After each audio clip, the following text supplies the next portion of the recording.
Pinasaringan ni US President Donald Trump ang dalawang media companies na puro negatibo lamang daw ang ibinabalita tungkol sa kanyang liderato.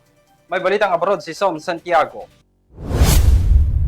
Nagpatutsada si US President Donald Trump sa dalawang news outlet sa Amerika matapos akusahan ng mga ito ng negatibong pagbabalita laban sa kanyang administrasyon.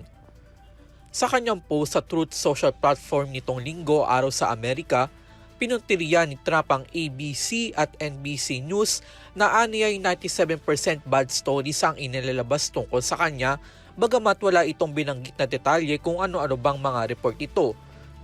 Depensa din ni Trump, itinuturing niyang matagumpay ang unang 8 buwan ng kanyang panunungkulan.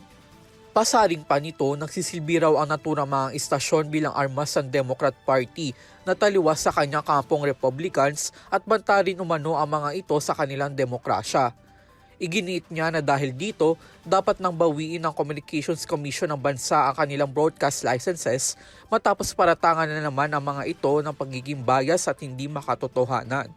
Sa isa pang follow-up post, inulit ni Trump ang kanyang mga isinambit at dapat na umano magbayad ng malaki ang naturang networks kapalit ng kanilang broadcast licenses. Sa ngayon, wala pang inilabas sa pahayag ang dalawang media outlets hinggil sa mga paratang ni Trump. Samantala, mahigit 1 buwan lang ang nakalilipas nang binanatan din ni Trump ang isa pang news outlet na CBS News.